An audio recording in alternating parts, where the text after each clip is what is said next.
Hello भाइयों, क्या क्या क्या हालचाल। अब चलो बात करते हैं पहले निफ्टी की। निफ्टी पे 24,900 का सपोर्ट था। और ये मैंने आपको बताया भी था कि अगर मार्केट इधर कहीं आसपास आपको दिखे तो नीचे, और नीचे से फिर पोजीशन अच्छी है। और वही काम हुआ आज। अब देखो, निफ्टी में कोई भी अगर बंदा काम करता है तो वो कैसे करेगा। ये तो जैसे कि हम आपको ये बता दें, यहाँ से टूटेगा तो यहाँ तक जाएगी, यहाँ से टूटेगा तो ऊपर तक जाएगी, मतलब सिंपल सी बात है।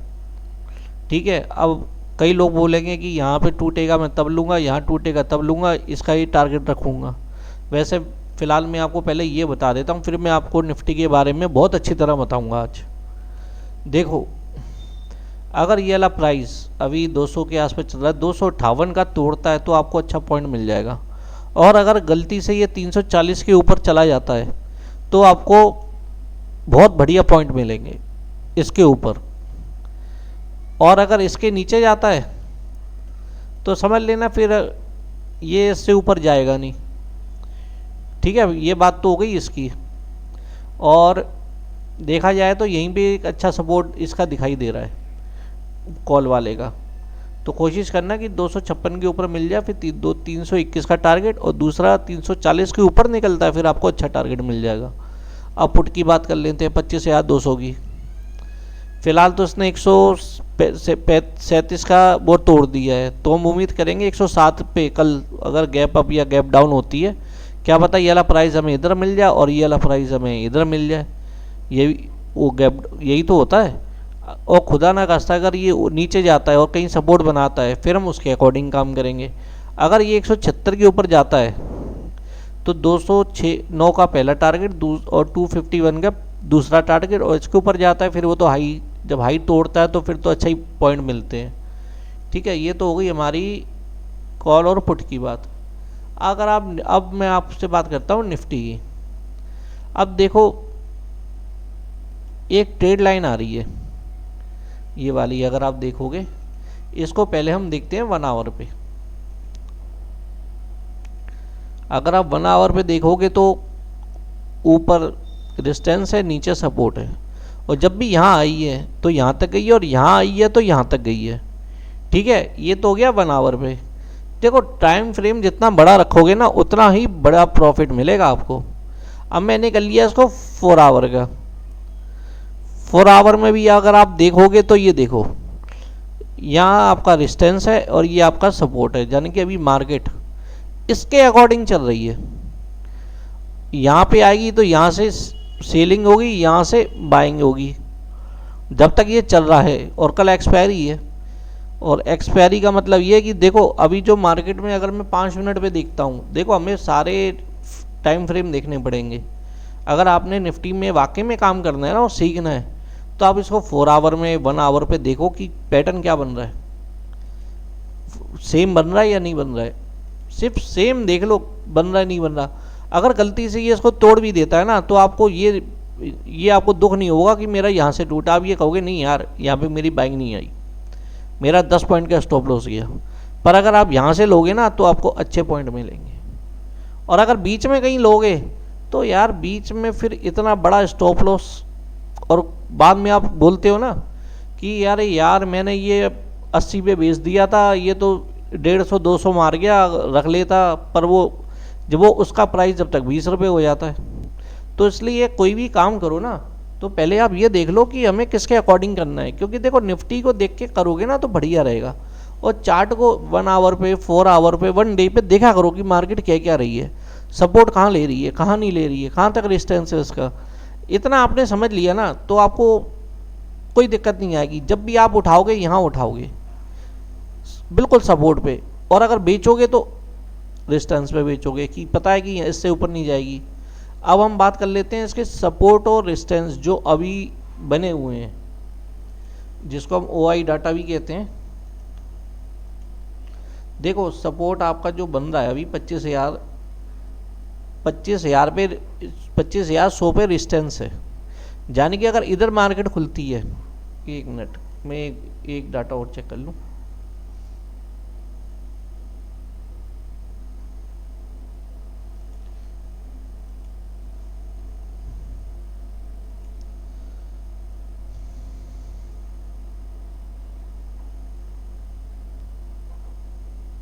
हाँ बिल्कुल।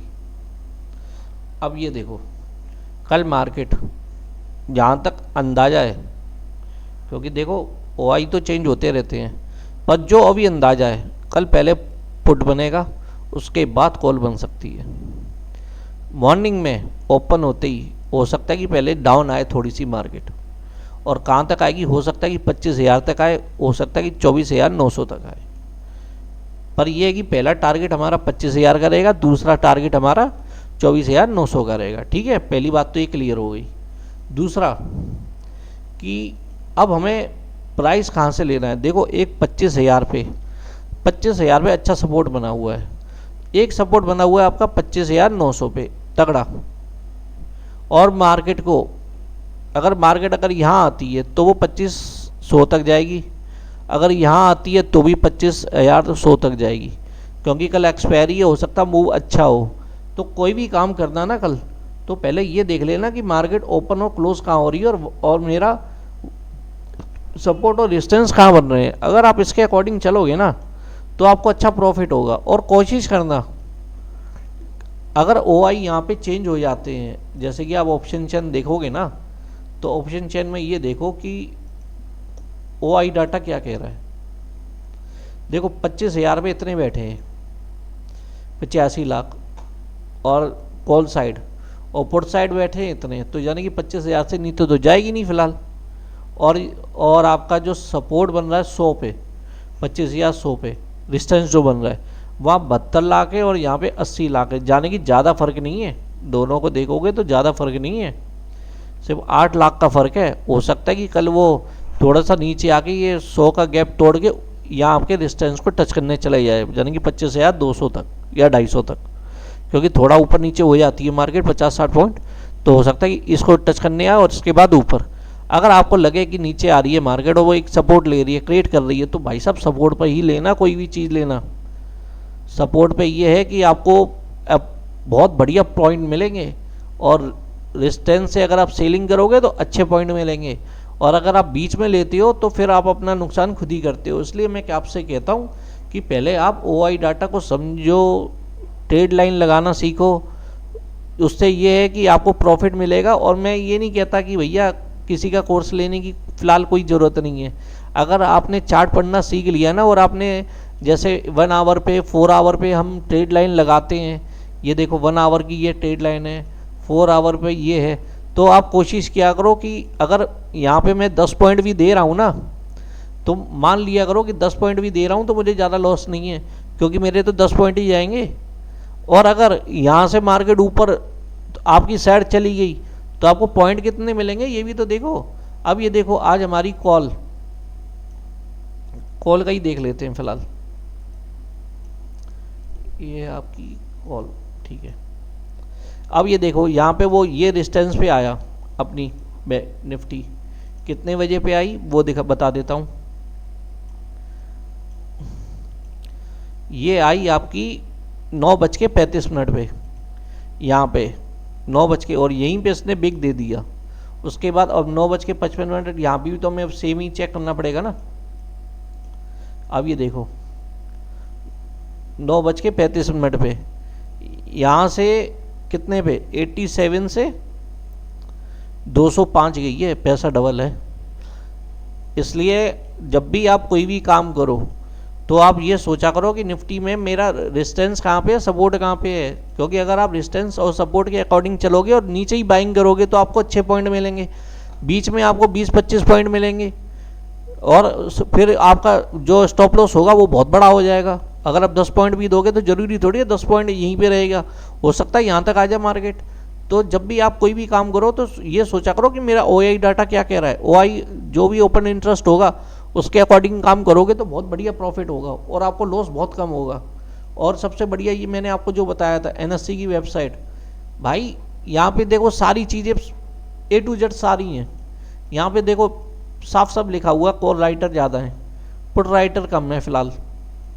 यहाँ पे कॉल राइटर ज़्यादा है, तो हो सकता है कि कल मार्केट थोड़ा सा नीचे आए, सपोर्ट क्रिएट करे, उसके बाद ऊपर जाए। और जहाँ पे सपोर्ट क्रिएट करे और आपको दिख जाएगी हाँ यहाँ पे ओआई मेरे ज़्यादा, इससे नीचे नहीं जाएगी, वहाँ से अब आपकी एक अच्छी पोजीशन बन जाएगी। तो कोशिश क्या करो कि मतलब OI डाटा देख के काम करने की, जिससे कि आपका लॉस भी कम हो और आपको प्रॉफिट अच्छा हो। अगर आपका लॉस भी होगा तो 10 पॉइंट का होगा और प्रॉफिट होगा तो काफ़ी अच्छा होगा। तो कोशिश किया करो कि मतलब OI डाटा देख के और निफ्टी का मेन इंडेक्स देख के काम करने की, जिससे कि आपको लॉस में की संभावनाएं बहुत थोड़ी रह जाएंगी और आपका जो लॉस होगा वो लिमिटेड होगा, अनलिमिटेड नहीं होगा कि आप यहाँ पे बाय करके बैठे हो तो जरूरी थोड़ी है यहाँ से ऊपर जाएगी। हो सकता है कि थोड़ा सा नीचे जाए, मार्केट कभी एकदम तो ऊपर जाती नहीं है, थोड़ा नीचे कभी थोड़ा ऊपर, फिर कभी कभार साइडवेज ऊपर नीचे होगी, तो उससे बचो। और कोशिश करो कि मतलब एक ही इंडेक्स में ना अच्छा सा काम करो कि और किसी भी इंडेक्स में आप करते हो, भले आप निफ्टी में करो, बैंक निफ्टी में करो, तो उसका इंडेक्स जरूर देखा करो कि इंडेक्स क्या क्या रहा है, कोई पैटर्न बना रहा है, कौन सा है, ट्रेड लाइन पे काम कर रहा है, नहीं कर रहा है। अब इतनी चीज़ें देखोगे ना तो आपको प्रॉफिट अच्छा मिलेगा। और मैं कोशिश करूँगा कि आपको अच्छे से अच्छी नॉलेज देने की, क्योंकि मैं एजुकेशन पर्पज़ से ही ये वीडियो बनाता हूँ कि जिससे कि मेरे भाइयों का किसी का कोई भी डाउट हो वो क्लियर हो जाए। और बाकी अगर नॉलेज अच्छी लगी हो तो लाइक और शेयर जरूर करें। धन्यवाद।